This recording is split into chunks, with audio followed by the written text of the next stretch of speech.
Tuesday, August 4th at 10:33 a.m. where he says, "Dear clerk, Ms. Turnage and I have conferred and have agreed to try to have our punitive damages trial Thursday morning, August 6th. We are hoping everyone will be able to attend via Blue Jeans. If not, I may request an additional date to complete the evidence. Please email us all the Blue Jeans logon information, including meeting ID and passcode." Then the next email after that, my clerk wrote back, "You folks, counsel, how does 8/26/2020 at 9:30 a.m. look for the court trial, open for punitive damages," close quote. And Mr. Rose wrote back at 1:38 p.m. on August 4th, "Hello, Reshma, I won't be available August 26th. I will be in a medical procedure that cannot be rescheduled all morning on August 26th. We'd like to finish as much as we can this Thursday, August 6th.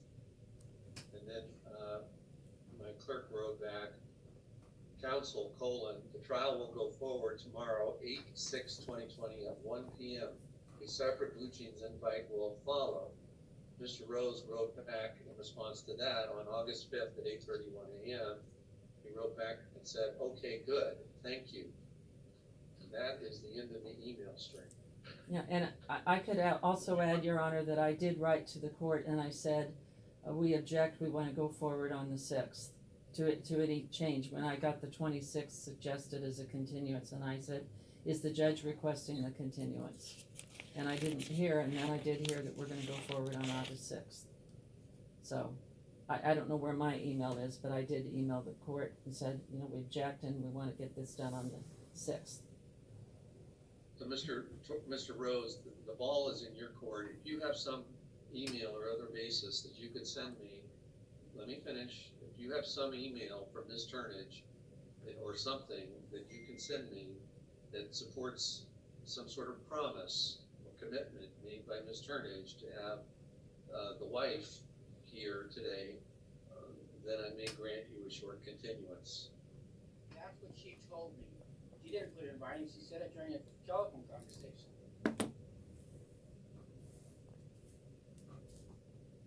And when was that conversation? Earlier this week, it was Monday or Tuesday, I think.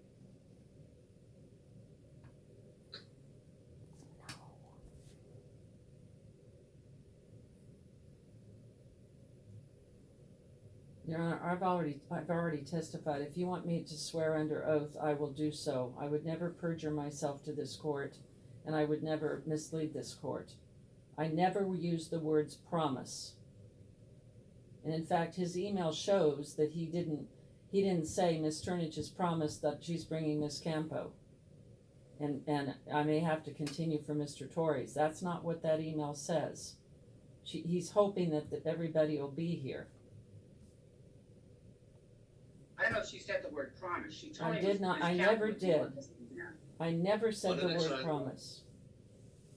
Guys, it's even worse when people talk over each other. Okay, I understand. I apologize, Your Honor. Go ahead, Mr. Rose. She very clearly told me that Ms. Campbell would be at this proceeding. She told me she didn't know whether Mr. Torres would be or not. And I told her, I'll go ahead with Ms. Campbell and do as much as we can, but if he's not there, I'm going to ask for another day so that we can have him here. Well, his email, the one I read to you at the beginning, is consistent with at least that part of it, where he says, "Ms. Turnage and I have conferred and have agreed to try to have our punitive damage trial Thursday morning, August 6th. We are hoping everyone will be able to attend via Blue Jeans. If not, I may request an additional date to complete the evidence," inferring that he was going to be able to put on some evidence, presumably from the wife, and that he might need additional time to complete his evidence. I mean, that's one potential interpretation of his email. At least it's consistent with that. But, Your Honor, I'm not saying, obviously I was not there. Right. Obviously I was not there to listen to whatever phone call you folks had. And I'm not making any findings about who said what to whom. But at least I can understand based on his email, he may have understood that at least one of the defendants was Yeah, the only thing I can say, Your Honor, and he agreed, I never said I promised. And the reason I didn't is because it's been so long, this case has dragged on so long, I had to go back into my boxes and see if a 1987 was ever served anywhere. And it wasn't. And plus the COVID. And I was, when I read his email, he said we, and I thought, why did he include me in that? And in fact, and he said we are hoping, and I thought, no, I'm not hoping, I expect. But I thought, well, I'm gonna let that go, because I'm not gonna get into his parsing of words. It's nothing that I said where he lumped me in as a we. So, again, he was assuming things that weren't confirmed. And, I don't see any legal rationale basis to give him any more consideration after you've ruled. And I'm telling you that I never promised, and he told you I never promised. And I said I'm going to have to contact my client and see what's going on. So.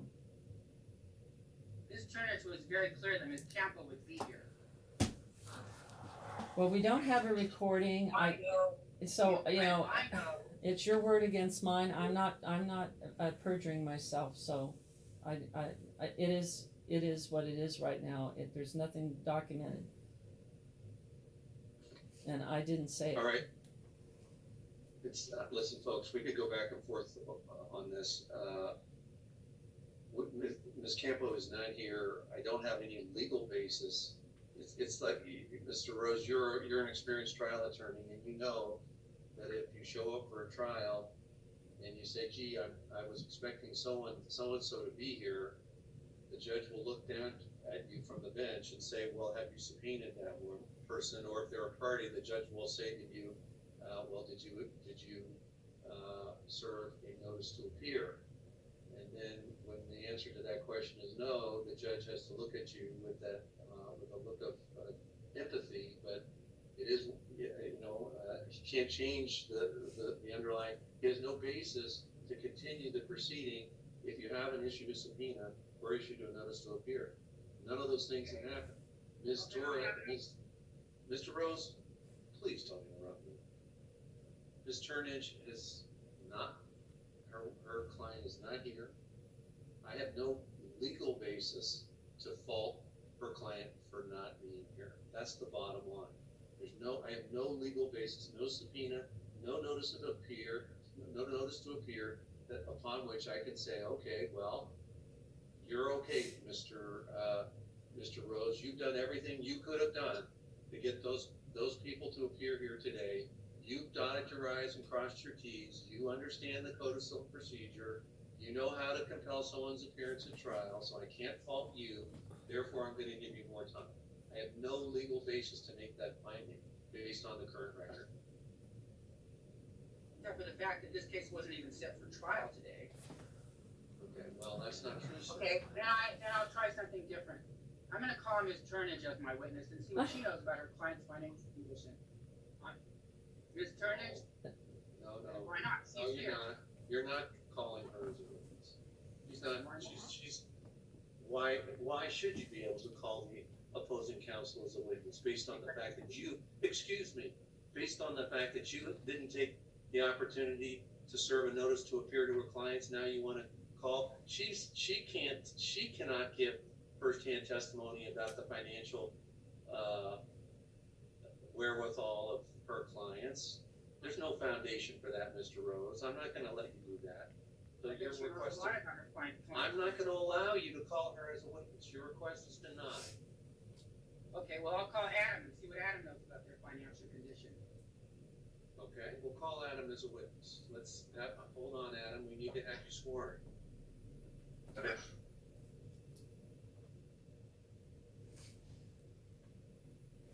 Your Honor, excuse me. Just a moment. Okay. Just a moment. Go ahead, Commissioner.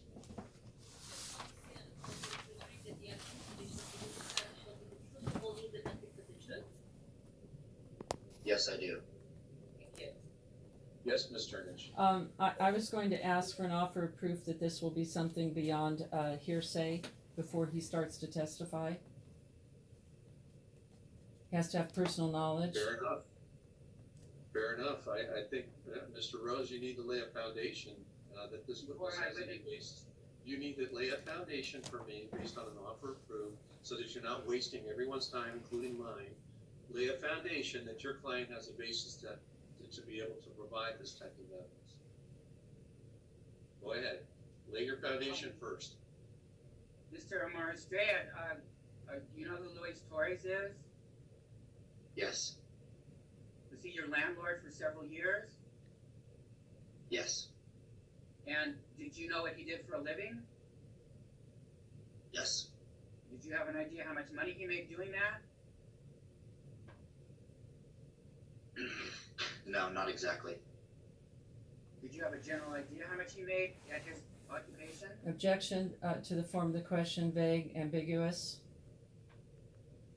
Sustained, and could we also figure out the period of time that, Mr. Rose, I'm gonna need you to find out the period of time when your client had any of this potential knowledge. For what period of time? Because I believe they moved out of that house, I don't know how many years ago, it was 2000. quite a while ago. 2015. What years was it that Mr. Torres was your landlord? Well, let's see, I knew Mr. Torres from 2009, but he was my landlord from the late 2011, 2012 to 2015. And what did he do for a living during that period besides being a landlord? My understanding was that Mr. Torres did film work with several different groups. He told us at one point he was working with the Discovery Channel, and I believe at another case he was working with National Geographic on something.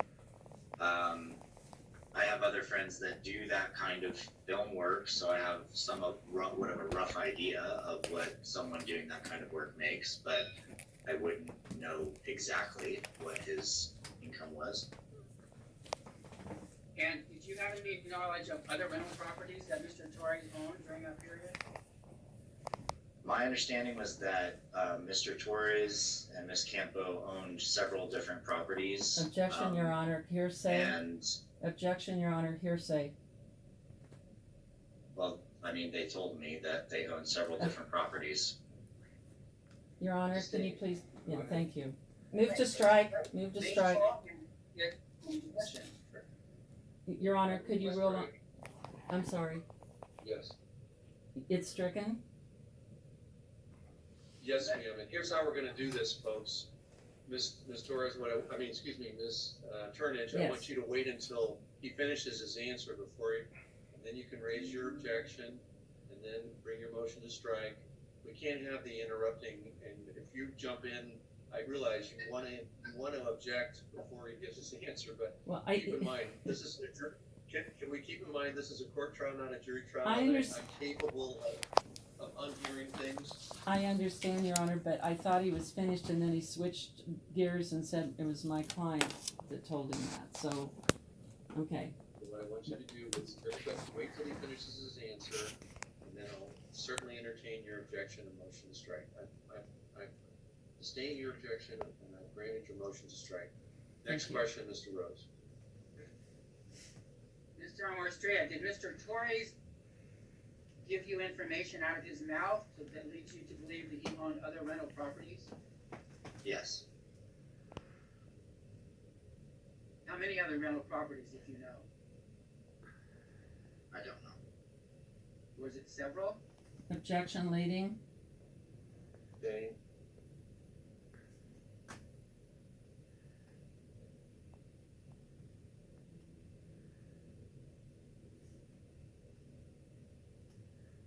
And Mr. Amor-Estrella, was Karina Campo also your landlord during this period that you talked about? Yes. What was the period of time when Ms. Campo was your landlord? I met Miss Campo in 2009, and she was my landlord from late 2011 or 2012 to 2015. And other than being your landlord, did you know what else Ms. Campbell did for a living? Yes. What else did she do for a living besides owning rental properties? She's a real estate broker.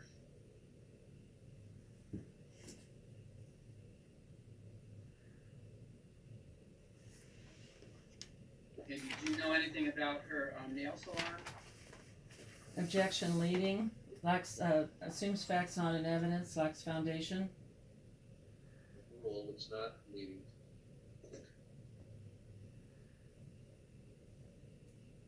But there were multiple questions there. Do you have the questions in mind, Mr. Amherst-Strand? I'm sorry, could you repeat the question, Rose?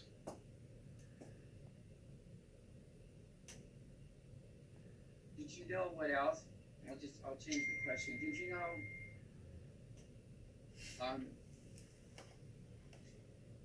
know what else Ms. Campbell did besides being a landlord and a real estate broker?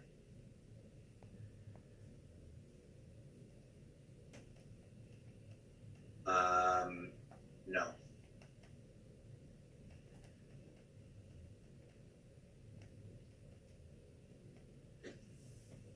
And what kind of a vehicle did Ms. Campbell drive during the period that you knew her? The last vehicle that she drove to our house at the time of giving us the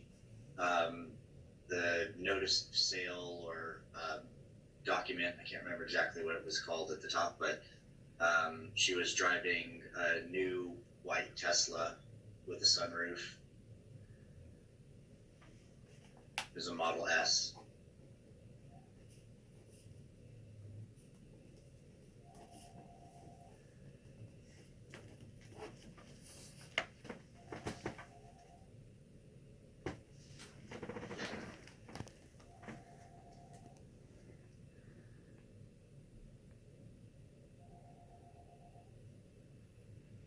And how much rent did what was the rate of rent for the property that you were her tenant in?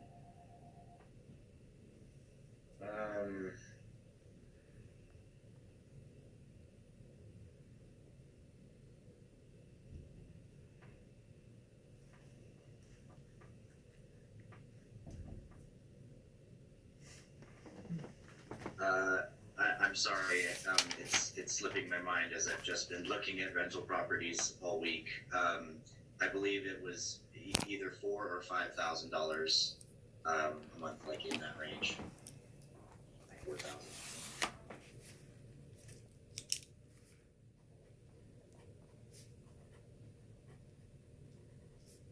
Yeah, I believe it was 4,000.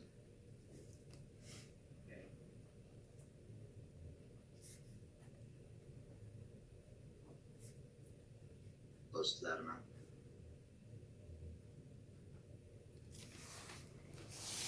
Do you have any other information about the financial condition of Mr. Torres? Objection overly broad, vague as to time. I'll sustain the vaguest time, because I'd like to get a straight answer to that question. And so I'll have Mr. Rose rephrase, please. During the time that you lived at the house, what other information did you have regarding Mr. Torres' financial condition? I had several conversations with Mr. Torres where he would mention his other properties or and mention, fixing up things, or especially when he was offering to help fix things. He generally tended to communicate about things like money and rent as like it doesn't matter, it's like not a big deal, he just had a lot of ease around money and his conversations with money, and I don't remember what kind of vehicle he had, but it was a newer vehicle as well. Let me think if there's other. Yeah, he also was traveling a lot, like internationally, and seemed that he had very big Objection, film objection. jobs and spoke about them in that way. That was very impressive. Um, and I felt that my impression of Mr. Torres was that he was very well off financially, that this multi-million dollar house that we lived in was just one of many properties, and that he had a great job and he made a lot of money, and that they were doing very well and buying and selling properties. That was my impression from him as in my communications. Objection, Your Honor, calls for speculation. His answer was speculative, and it lacks the foundation to know to establish that he knew exactly and had personal knowledge of those assets. Sustained. I'll strike your response. Thank you, Your Honor. Did you know anything about the bankruptcy that Mr. Torres filed several years ago? No.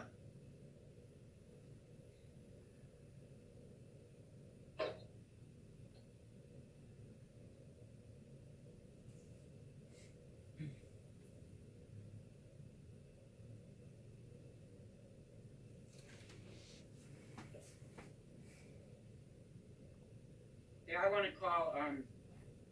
That's all. Do you have anything else you can add about Mr. Torres' financial condition, Adam? Objection, overly broad, calls for narrative. Sustained. Rephrase. What else do you know about Mr. Torres' financial condition? Objection, overly broad, vague, lacks personal knowledge.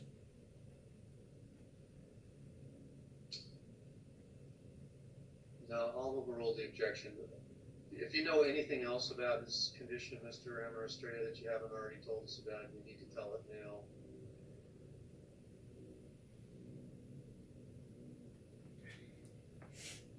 You know them all day.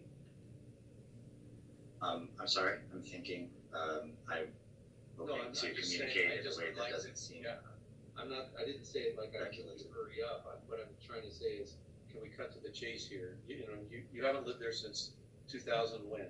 2015? 15. Yes. And so, do you have any basis to understand his financial condition anytime after 2015?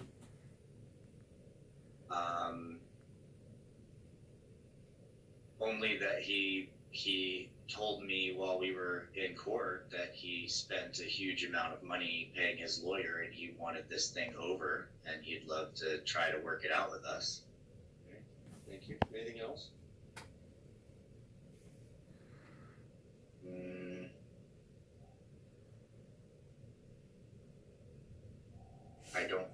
I don't think anything else that wouldn't be construed as speculation. I mean, he wore a nice suit. He seemed to have I could speculate based on his clothing and his mannerisms and things like that. I want you to speculate. We don't know. We definitely don't want you to speculate. Okay, Mr. Rose, any further questions? I'm not sure if this witness has anything else he can offer on this topic, but if you think you have any additional questions that you think could actually result in some material evidence, go ahead. No, I don't have any more questions for Mr. What happened to Mrs. What happened to Cod? She was just there, now she's gone. I was getting ready to call her. She's there. I see her. Okay, so I'm finished. I don't have any more questions for Mr. Amarastrea. All right, let me see if Ms. Turnage has any questions for him. Yeah, I have just a couple questions. Mr. Morstrada, did Mr. Torres in 2015 or before, those years before, ever discuss with you liabilities that he had? No. And isn't Ms. Campos Tesla silver, not white? No, I believe it was white or very light silver to be similar to white. And can you tell the difference between a 2008 Tesla and a 2015 Tesla?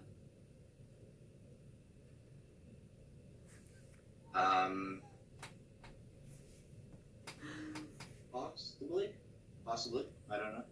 You really don't know, do you, when you look at a Tesla, whether it's a 2008 and very well taken care of, or a new Tesla that is of the current year? Isn't that true? Actually, I was looking at getting a Tesla during that time period, and functionally, the appearance differences in that time period were extremely minimal. They both have the black front grille through to 2015 before they replaced that with the solid metal grille. The Model S is nearly identical, but it was the first time I'd seen her drive a Tesla to our house, and she had driven to our house prior to that, and it looked brand new at the time. Okay, so that was my perception. Okay, but you were speculating, were you not? You didn't see any manuals on the year of that Tesla, did you? Did I break into her car? No. And you didn't look it up to see exactly if it could possibly be a 2008? You just assumed it was a new car because it was well taken care of, correct? I'm aware that the cost of a Tesla is $1,000 a month, or whether you're leasing or purchasing, regardless. So the financial assessment of the value of that vehicle still stands. Move to strike, Your Honor, non-responsive. Sustained, I'll strike a response. You'll have to re-ask the question. I can't ask the court reporter to read it back. Right, I know. I think I got my answer, so that's fine. Do you know if Ms. Campo was making payments on the Tesla? No. Do you know if she was leasing it? No. Or borrowed it?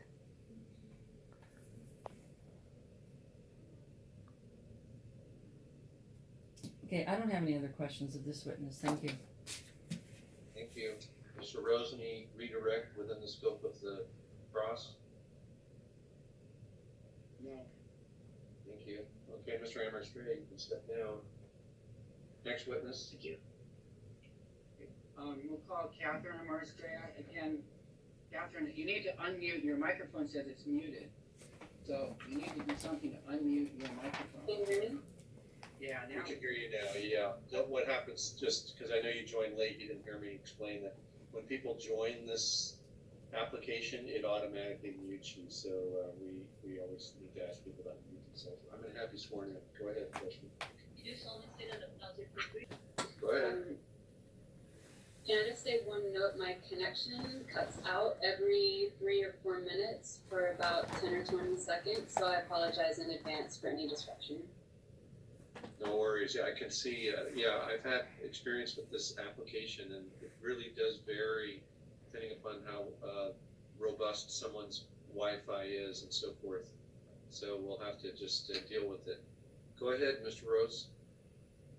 Ms. Amarstrea, I similarly that because Ms. Turnus lied to me and didn't have her client show up, I need to ask you what you know about Mr. Torres and Ms. Campbell's financial condition. Your Honor, may I have an offer of proof for this witness as well? Yeah, Mr. Rose, you're going to need to first lay a foundation that she has some basis to understand the financial condition of these two folks, please. Thank you. Were Karina Campo and Luis Torres your landlords from 2009 to 2015? Yes. And did you have numerous interactions with them during which it became apparent to you what information about their financial condition? Objection, compound leading. It's leading. Certainly is.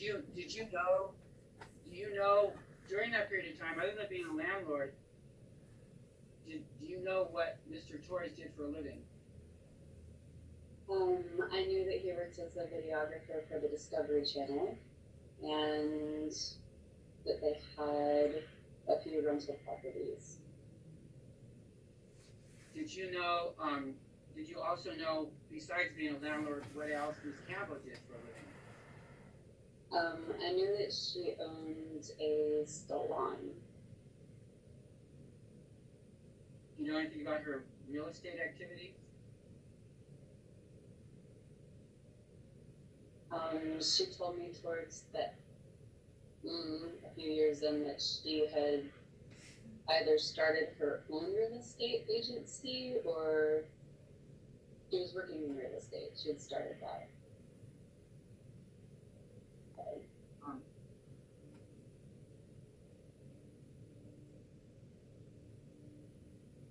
You got your finger up. Is Yeah, that Your ancient Honor, thing? I believe that Mr. Mostrea might be texting or sending messages to Ms. Mostrea.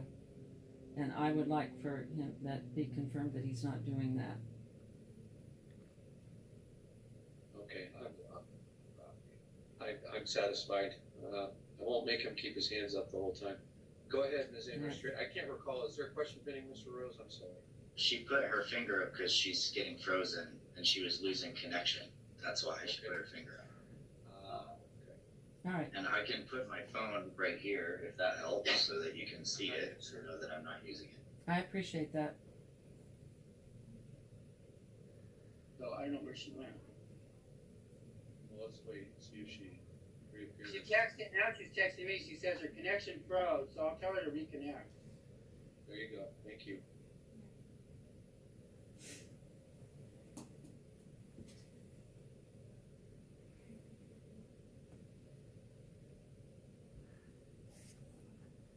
Okay, sorry about that. All right, I missed a lot. I tried to finish answering the question about Karina's employment. Yeah, the last that I heard, you said she later began working in real estate. I got as far as that. And Yeah. if you have additional information, go ahead. That's all I'm aware Do you know, about other rental properties that either Mr. Torres or Ms. Campbell own? of. They mentioned they had a few in the East Bay. How many in East Bay? A few. I don't remember how many. Around 3, I think, but I'm not sure.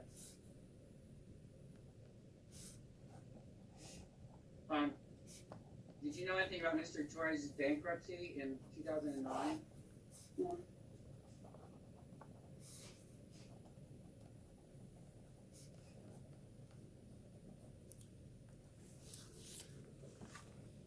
Okay, I think that's, do you know anything, is there anything else you can tell us about, Luis and Karina's financial condition during the time that you knew them? Objection overly broad, Wax Foundation.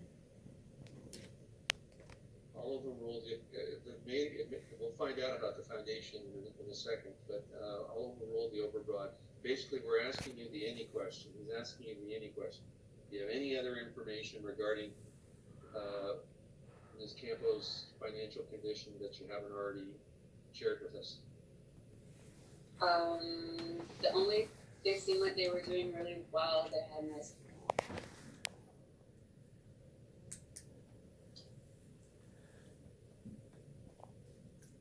I'm back. Sorry. Alright, crazy. They seem to drive really nice cars, and seem to be doing rather well. I never really spoke specifically about it. The one indicator that I thought they were doing quite well was when Karina served our eviction notice in a Tesla.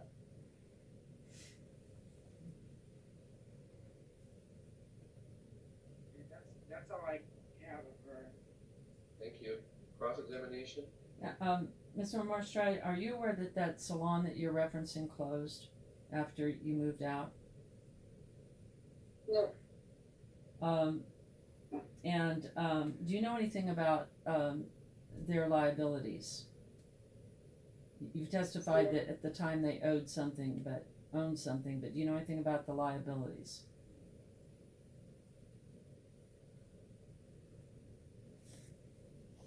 I suppose.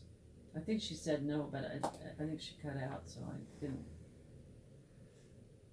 I'm so sorry. Okay, and I don't know, I think you answered no to this, but I just want to confirm.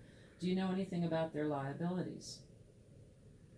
I think I don't understand the definition of the word liabilities in this context. Okay, well, in other words, when people have assets, it can appear that they're wealthy, but they may have debt, they might be leasing, they might be renting, something, do you have any information about their liabilities against any assets?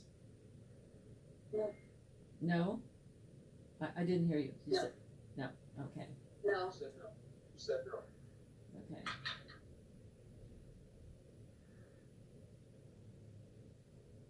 And the last time that you had any contact with them personally was right before you moved out of the house in 2015, other than this lawsuit, that's, correct? that's correct. Okay. I don't have any other questions. Thank you. Thank you. Mr. Rose, any redirect within the scope of the cross? No. All right, thank you. You may step down, Ms. Amarastrea. Thank you. Well, I'd like to renew my request to call Ms. Turnage. Ms. Turnage has a plethora of information about her client's financial condition. She's a witness to that, and that's proper to call her. There's no reason I can't call her. Isn't there attorney-client privilege that attaches here? Yeah, I'm gonna object calls for attorney. If there's a question that calls for attorney-client privilege information, she can make that objection. But that's not an absolute bar on me calling her as a witness. I think His Honor already ruled. I'm denying your request, Mr. Rose. Thank you. Any further witnesses?